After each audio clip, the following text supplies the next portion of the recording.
Bismillahirrahmanirrahim. Assalamualaikum warahmatullahi wabarakatuh. Waalaikumsalam warahmatullahi wabarakatuh. Alhamdulillah.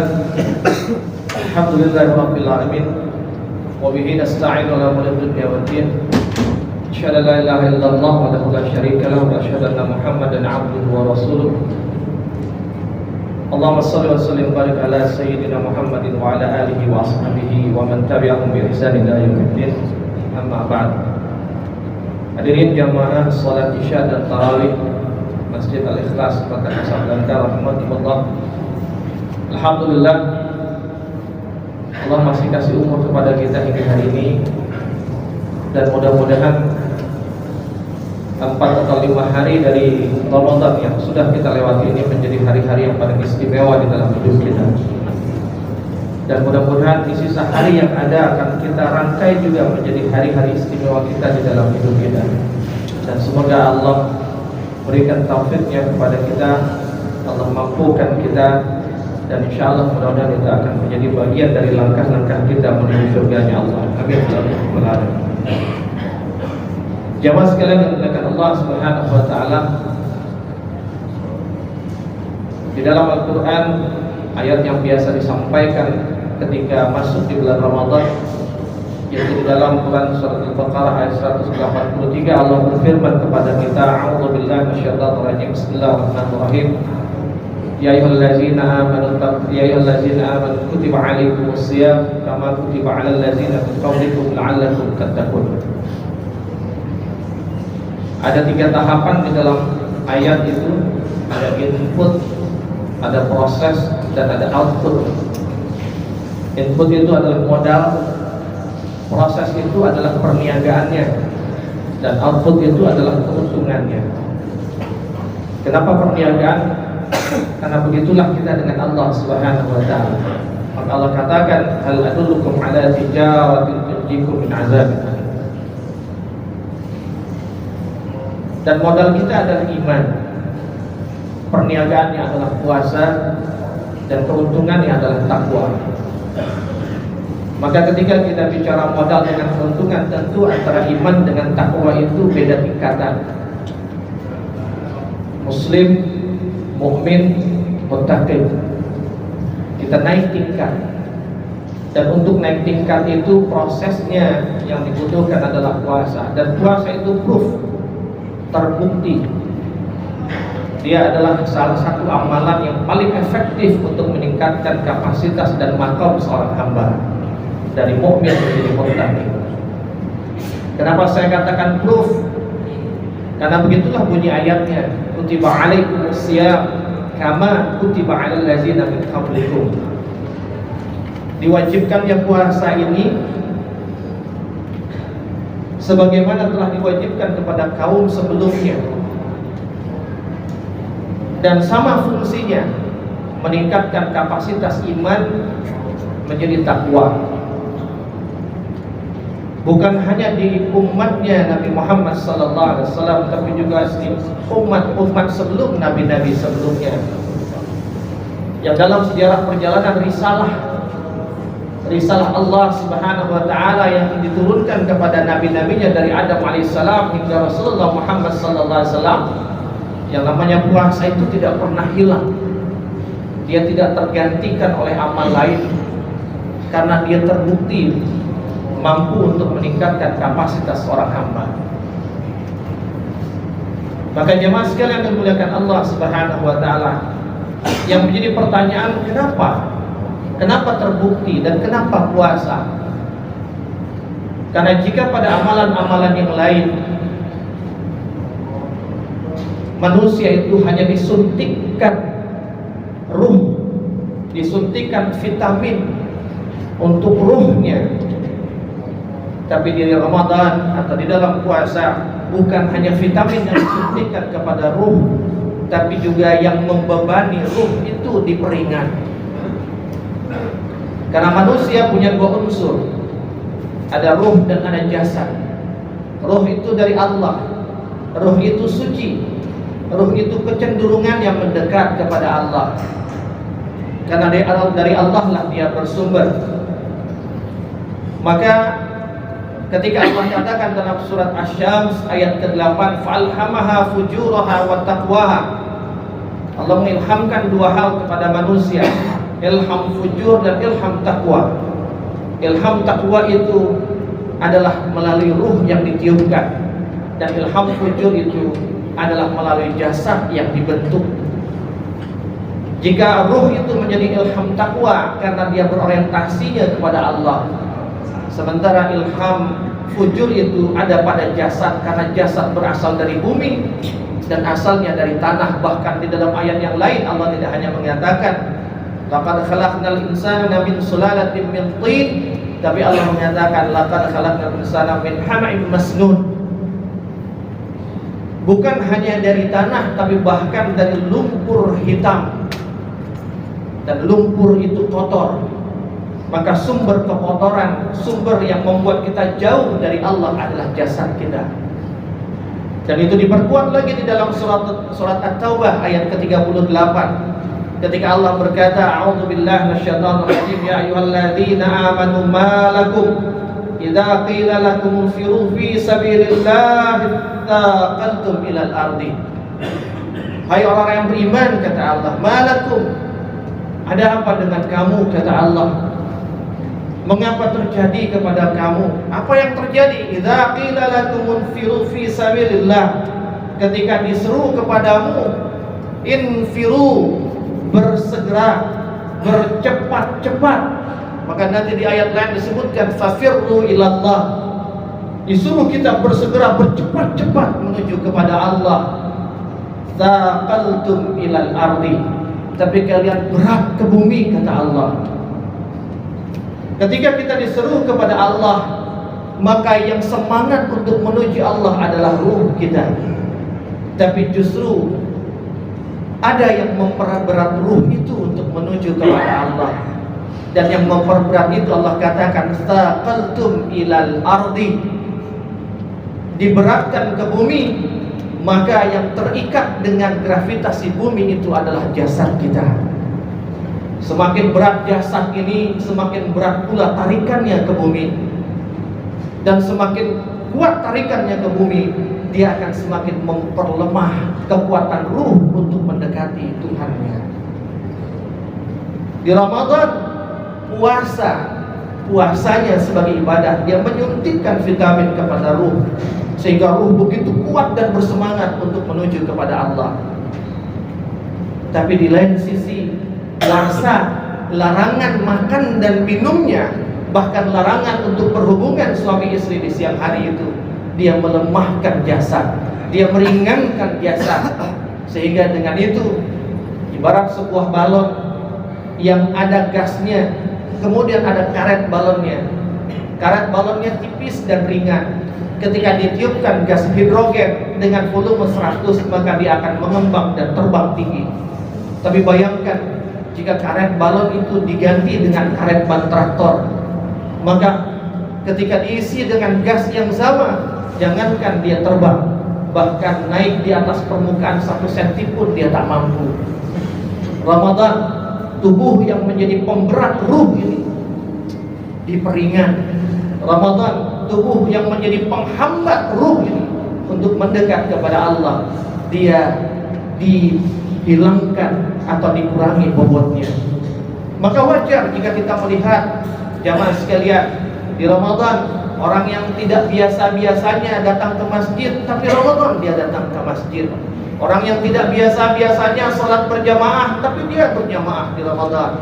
Orang yang tidak biasa-biasanya ba'da salat isya, salat sunnah, di Ramadan dia tarawih. Orang yang tidak biasa-biasanya membaca Quran 1 juz 1 hari, di Ramadan dia mampu. Orang yang tak biasa-biasanya berbagi sebagian hartanya, di Ramadan dia berbagi takjil, bahkan hingga di pinggir-pinggir jalan. Kenapa? Karena puasanya itu menjadi energi bagi ruhnya untuk semakin mendekat kepada Tuhannya. Dan semua itu adalah cara untuk mendekat kepada Tuhan. Dan di sisi lain, jasad yang menjadi pemberat ruhnya itu diperingan.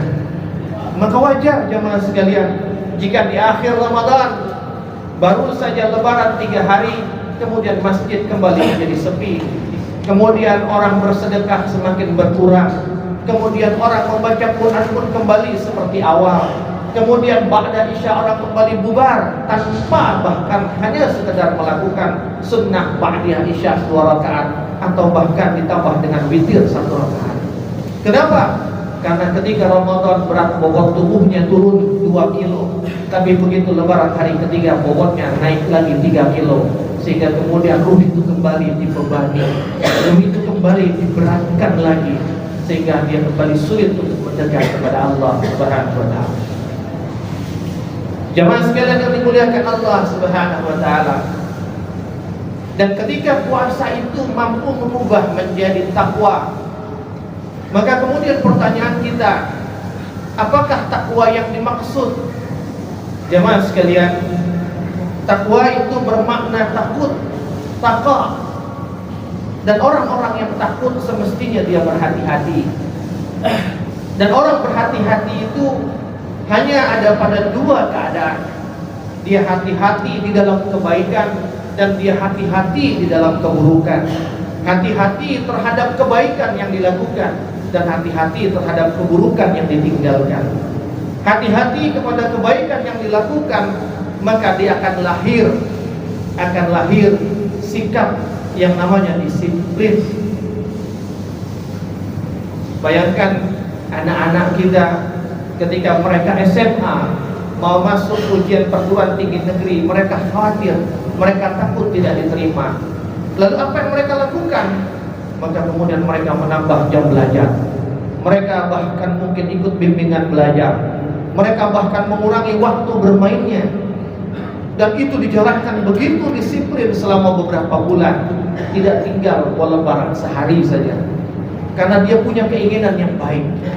Maka ketika seseorang itu berhati-hati karena dia tak ingin apa yang baik itu tidak dia dapatkan, maka dia akan disiplin dengan kebaikan tersebut.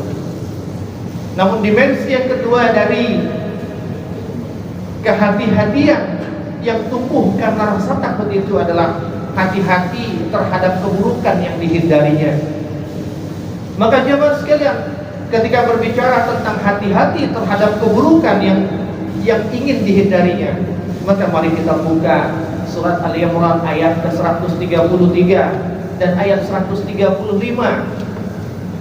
Ketika Allah mengatakan kepada kita, a'udzubillahi minasyaitonir rajim, wasari'u ila maghfiratin min rabbikum wa jannatin 'arduha as-samawati wal ardi 'iddat lil muttaqin.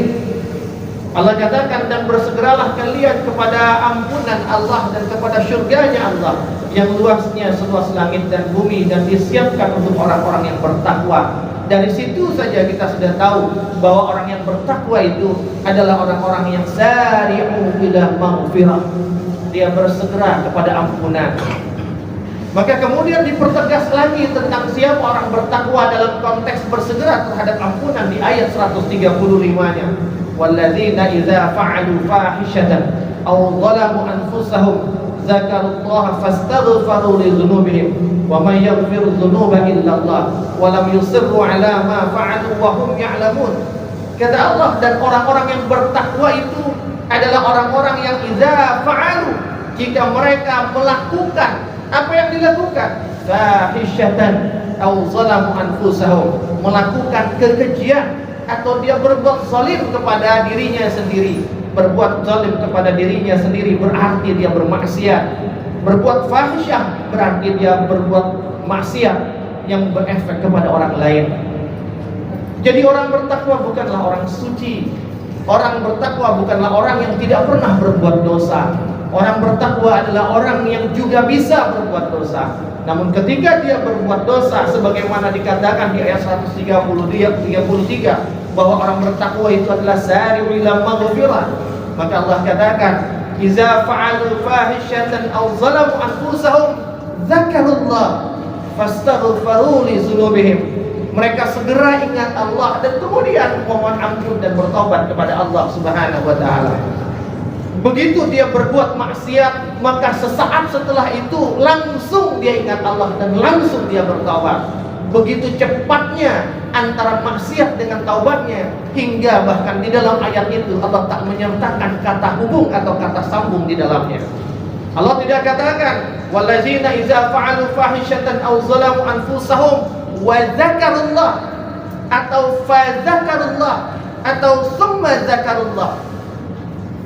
Yang jika ada kata wa, fa atau summa sebagai penghubung antara kemaksiatannya dan ingatnya kepada Allah, itu menunjukkan ada rentang waktu tertentu antara maksiat dengan pertaubatannya, dan di rentang waktu tertentu itu berarti dia menikmati atau dia berlama-lama dengan maksiatnya.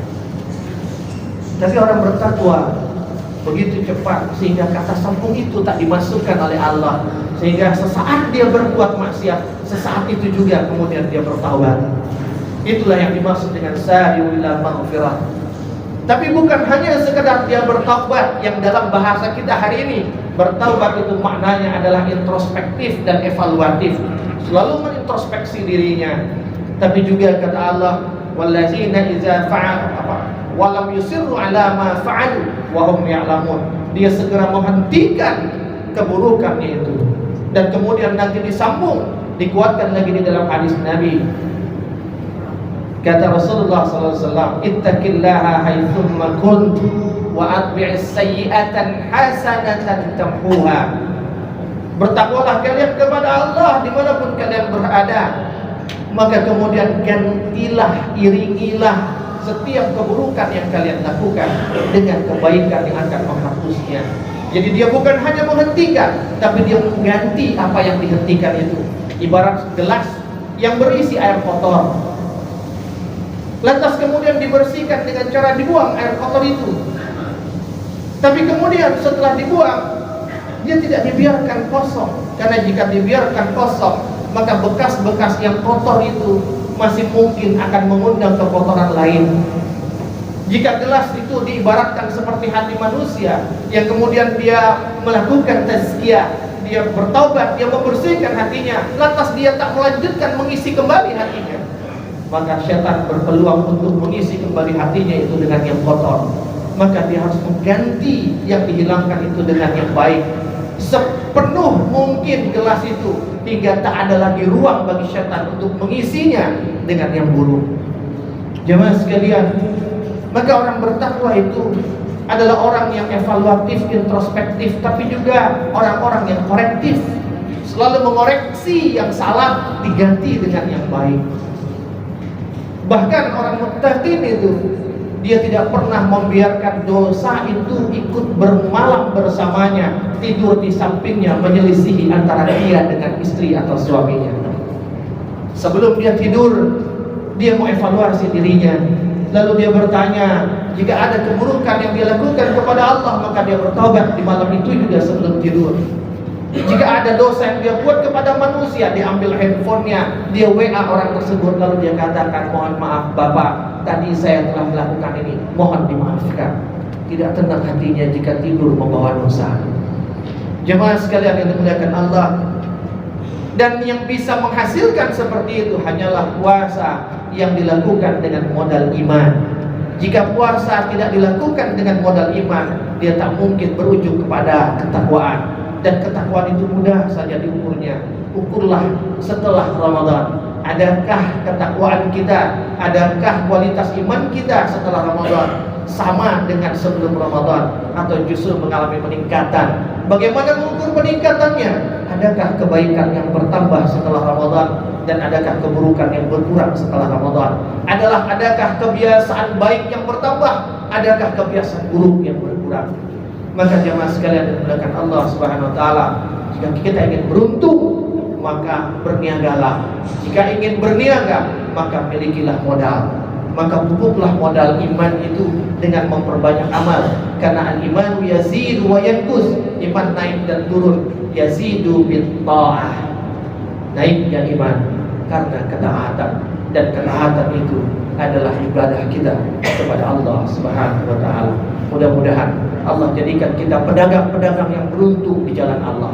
Mudah-mudahan Allah jadikan kita orang-orang yang sampai pada titik muttaqin, sehingga Allah akan sampaikan kita kepada sari'u ila maghfirah wa jannatin arduhas samawati wal ardi. Wallahu a'lam bishawab. Assalamualaikum warahmatullahi wabarakatuh.